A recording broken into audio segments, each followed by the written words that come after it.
talk about one of my favorite budget brands, actually. That's Moschino. There are many brands, cheap, middle market, and high end, that are unapologetically synthetic. We can name probably over a dozen of those. It's especially popular trend in niche perfumery or so-called niche perfumery. Sometimes it's hard to really distinguish a true craft from well-crafted marketing. That's how I'll say it. But Moschino was always cheap, was always inventive, was always punchy, was always carefree and almost like hooligan in its spirit. And for that, I always loved it. I kind of preferred it over other possible alternatives of cheapy synthetic perfumes that are sort of monolithic in the way they sound from the beginning to the end. But even within that brand, and if you're interested, let me know. I can make a sort of overview of what I have from Moschino. I bought this one, pretty big bottle, by the way, 100 ml, yeah. I like how sort of the form factor of it, I really love. And this is Toujous Glamour. I bought it for the promise of floral almonds. However, I must say the florals here are, again, kind of simple. They don't really develop to anything. I don't love them as they begin. They stay pretty much the same all the way through the end, just with the decreased volume. And the almond doesn't really shine here. Maybe it is there somewhere in the background, but nowhere when I can feel it. Therefore, it just ends up being a kind of bland, flat, synthetically floral. For that, I might use it for just as a room spray. I might use it for the linens, or for just other places around the house, but I definitely will not use it as my own fragrance. I will not wear it on me. Another cult favorite, and one of the not so bad luxe releases of the last 3 years, is Mon Guerlain from Guerlain. This is the original eau de parfum. Since then they had a number of flankers. This is the one I keep going like in circles about. From one hand, this is this generic kind of Rihanna Rogue, Midnight Fantasy, Poison Girl, La Vie Belle, this kind of liquid synthetic sugar, this like synthetic caramel, sugar, marshmallow, who knows what kind of like juicy couture sweetness. There are like millions of them, like an army of those perfumes that you can't tell apart. The base is exactly that. It's actually very similar also to the bases that Maison Margiela uses for the perfumes that are sort of on the gourmand and sweeter category. Lipstick On, to name one. I'm convinced that they use the same base with Mon Guerlain and Lipstick On, but the base is the same, but the kind of the heart and the opening notes are different. So Mon Guerlain stands out from the army of others by adding lavender to the mix. Lavender, historically very sort of intellectual, highbrow, very soothing and well-mannered note, I would say. Usually you don't find a lot of perfumes that you'll hate that have lavender in them, or at least if lavender really kind of like really pulls a lot of notes together, and sometimes lavender softens the main composition to give it almost sort of a soft, minty kind of presence, this kind of softness. So lavender definitely elevates the formula here to another level, yet I can't quite forgive the synthetic caramel liquid sugar base. I just can't. And I keep going in circles around this perfume. I basically keep it for the reference. I compare a lot of things with it. I just keep it because I'm a perfume blogger, because I do a lot of comparisons, that I try new things, that I always need some kind of point of reference of something that anybody can try anywhere. And this is it, right? Like Mon Guerlain can be found in any store at any time, be it Sephora, Nordstrom, Marshalls, anywhere. Therefore, I keep it for that particular purpose, but I never wear it. It's just, it's like cheating. I don't know. They add one of my favorite notes, lavender, but they mix it with such a blasé base. I'm like a frenemy of this perfume. Can't let it go, but can't really use it either. So this is definitely a disappointment in my perfume library. Another one that I found to be maybe not as bad, but kind of secondary to a perfume I'm going to show you next is Carner Barcelona, and I got my sample from Scentbird. They actually have a pretty good selection of this brand of Carner Barcelona. Highly recommend you to try them there because here we go. This niche brand is very expensive to the depth, longevity, and the sort of the newest, the novelty factor of perfumes that they offer. I actually do love them a lot because they make the thickness of a composition that I love the most in perfumery, and that is kind of like this souffle, semi-nude fragrances that you can layer. You can make them louder. You can really precisely control the volume of how much they sound on you, and for that I absolutely love this brand. But in a similar fashion, they don't last as long. They usually are kind of toned down compared to a lot of perfumes that kind of sound similar to them. So you just have to pick and choose. This one that I have here is Elborn. By the way, if you're curious, my absolute favorite from the brand is Tardis. It's immaculate, just sweet, tender, lovingly souffle, sugary almond. Absolutely love Tardis. Tardis? You get it. But Elborn is this. Okay, let me make a swatch. Alright, here we go. Here's a post-it. That will do. Elborn just sounds of a little bit watered down, comfortable, a little bit burnt sugar, a little bit of vanilla. So yeah, Elborn is this sweet, kind of like bakery type of, it goes to that family. It's like very edible, sweet, gourmand, not annoying, not liquid sugar for sure. The sweetness here is very souffle-like, vanilla. I would say tonka bean goes to the same family, to the same effect that it creates. And yet it oddly reminds me a lot of another much more charismatic and powerful perfume by L'Artisan Parfumeur, which is called Noir Exquis. Here it's more smoky, it's more spicy, there's almost like this kind of like tobacco-y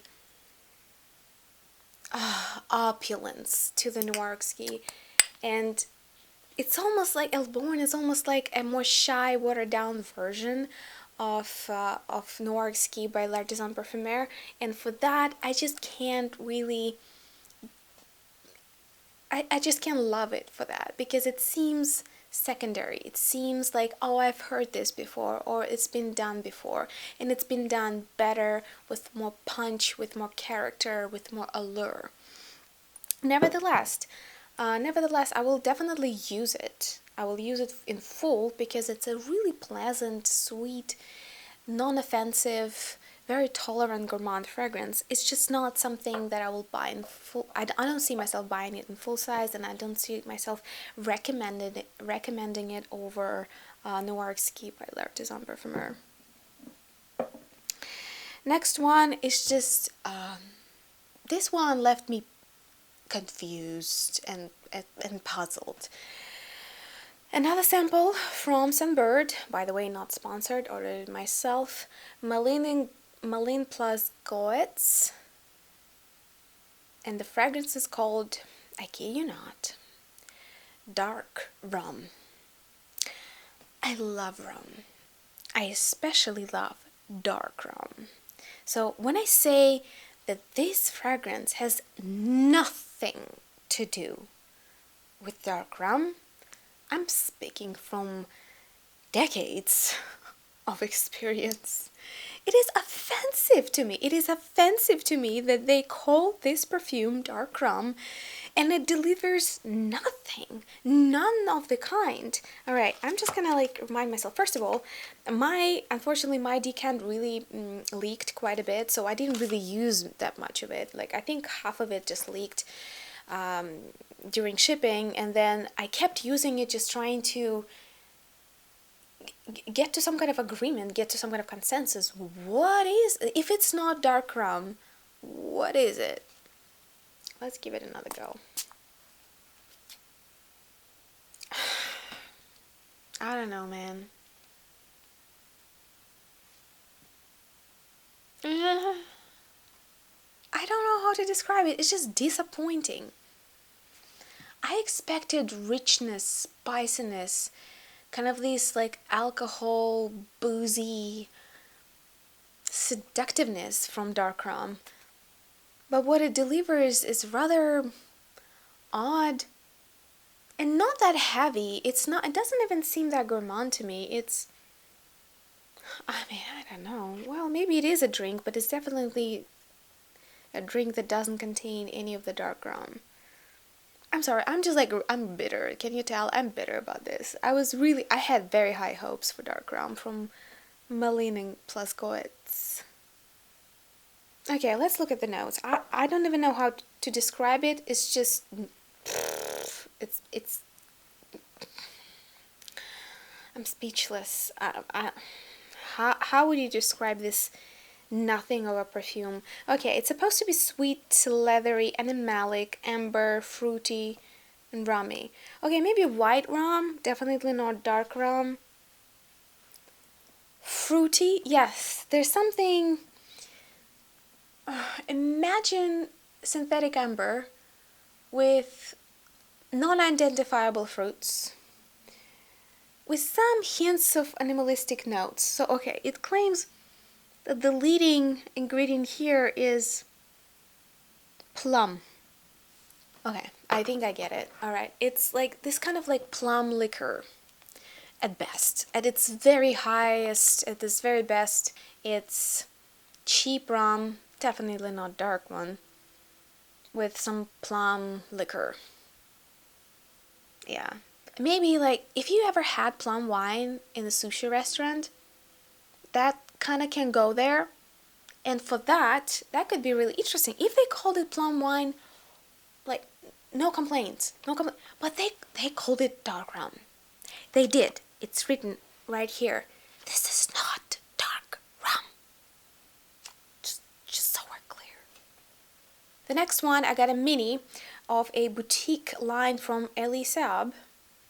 And this is Essence number 2 Gardenia. I actually got two. I got Rose and I got Gardenia. Rose, I'm actually keep circling. I kind of want it, but then I was like, but it's not that special. I have like a fair share of gourmand heavy rose fragrances. But then again, this like typical Elie Saab base of sweet, edible, a little bit of like almost like soft, spicy base in which they wrap every single perfume. In a way, if you smelled Le Parfum, if you smelled one of them, you smell them all.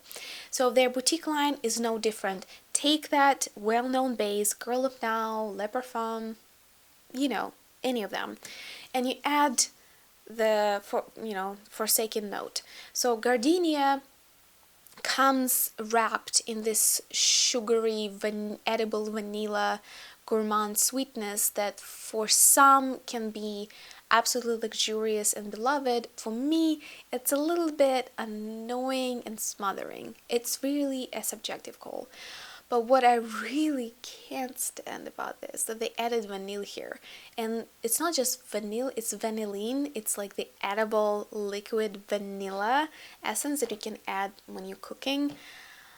And it's the one that's kind of like been overcooked for a long time when it turns a little bit of blah.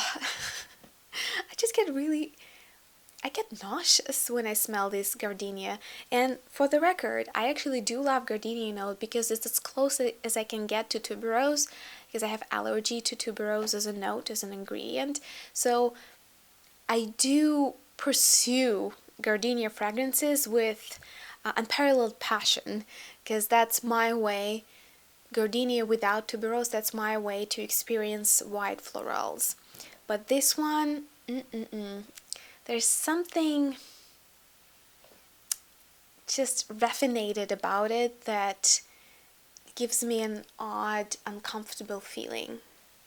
So Elise Essence number 2 Gardenia is unfortunately a miss for me. It's almost full, so I'll probably try to either gift it or find another home for it. Alright, we have a few decants that I got from a subscriber. One of them was Perfumes de Marly Delina. Okay, a lot has been said about Delina. And when I got it, I was so excited. I was like, okay, this is gonna be amazing. This is gonna be something else. Well, if that's perfume for horses, I understand. If that's perfume for people, I don't understand. Yes. Sounds harsh, but what is this? It's strong. It's kind of screaming strong, floral, with some, I don't know, is it leathery, woody? Let's look at the notes. Familiar suspects. Okay, I think I get it now. So this is rose, lychee, peony, Turkish rose, which actually tends to sound a little bit sour.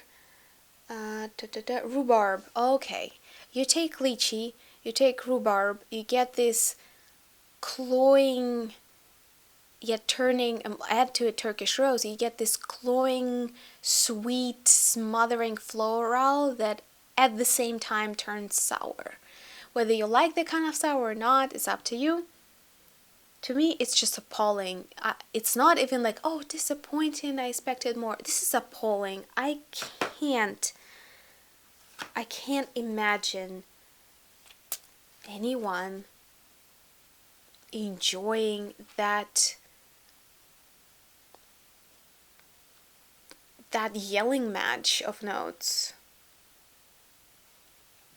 I mean, it's certainly punchy, it's certainly fruity, it's certainly fruity fresh, sort of like it elevates itself, it kind of like, it runs off, it has a great sillage, it projects itself very quickly. If you like that kind of thing, certainly people know you're arriving in the building before you get into the elevator.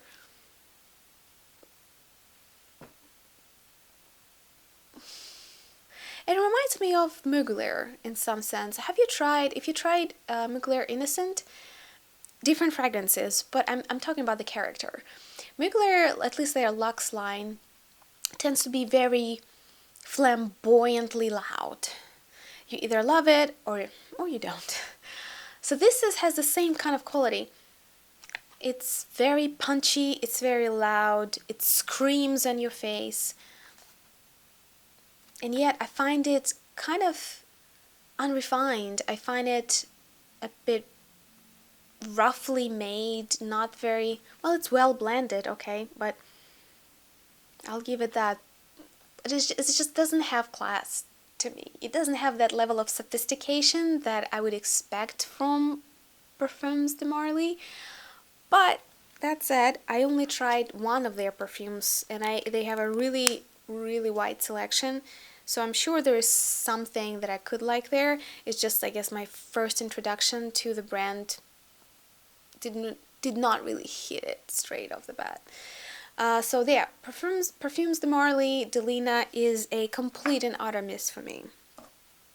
It's like a screaming match of fruity notes. Okay, next one. It's another cult favorite that I just can't fathom. I genuinely sometimes spend hours just trying, smelling and trying to figure out why. What is it that I'm missing? It is actually entirely possible that any single person can have certain hypersensitivities, like I have to tuberose, or lack of sensitivities to certain notes, and you just don't hear them. Okay, long story short, I'm just trying to somehow protect myself from the lawine of avalanche of hate that I might receive by featuring this perfume. But here it is. This is Chanel number 5, Eau Premiere.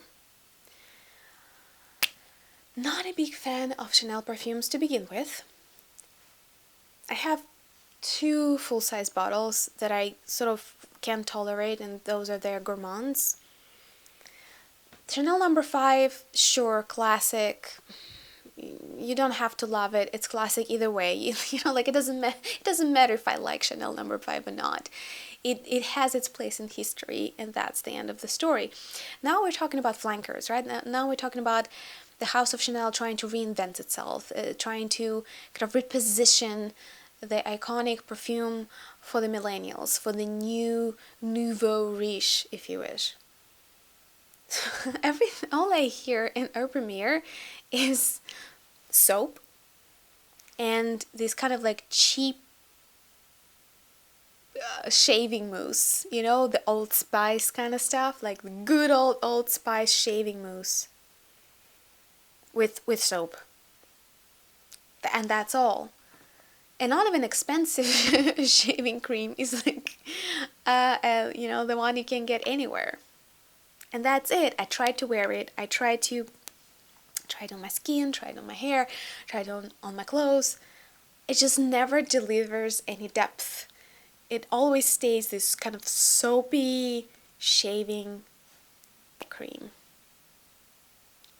I'm at loss. I'm at loss. If that was the best Chanel could do to reinvent Chanel number 5, I think they should try again. I'm sure they'll get it one day. I'm sure they just need to like tune a few more notes and they'll be there. The last one that we'll talk about today, I actually got a full-size bottle as SPR from Come to Our South Pacific, and I left myself just a decant, and because my mom loved it. My mom loved that perfume, so I gifted the bottle to her. So I left it just for kind of like a reference purposes. This is Come to Our South Pacific Jasmine Dentelle. This is a very unusual release for Come to Our South Pacific because they're really kind of straying a little bit away from the usual play on edible gourmand vanilla fragrances that they do usually. So the Jasmine Dentelle is their take on jasmine, that they really try to make it as strong, punchy, and memorable as Alien by Mugler, but still stay as far as possible from the Alien itself. So here, jasmine is surprisingly not sweet. It's clean, it's springy, it's strong, it has a lot of projection. When I tried Jasmine Dentelle in winter, I mostly only felt the sweet edible vanilla base on which the perfume is based, and I couldn't quite appreciate the cleanliness and punchiness of this jasmine note. And only when spring came, I started to really dig it. So, as much as I like it, I'm figuring out I'm not the biggest fan of jasmine in general. I can like it, I can tolerate it, I do enjoy it in certain compositions, but mono jasmine perfumes always leave something to be desired for me. So for that, it's not that I don't like this particular jasmine. I'm realizing I just, in principle, a solo or monolithic jasmine at the heart, at the center of any fragrance accord is not my thing. So I've been using it kind of sparingly here and there. Mostly I use it as my morning perfume, and usually after lunch I refresh with something else. And for that, I've been using it, but no, I will not go back to it. Jasmine is definitely not my go-to fragrance. Alright, I talked for a long time. Now you tell me, what kind of fragrances have you tried wearing so far? Where were like the hits and fails and then disappointments? What do you think of the perfumes discussed herein? Do you love them? Do you hate them? Are you okay with them? Do you just kind of use them here and there when you don't know what to wear? I definitely am trying to reconcile my feelings about Pure Musk just because I'm such a long time fan of Narciso Rodriguez, and there are days when it sounds beautiful on me, but man, it is capricious. I love it from the bottle though. It sounds divine from the bottle. Anyway, I'll be waiting for your comments. Please give me a like, subscribe to the channel if you like what you see, and I'll see you in the next video. Bye.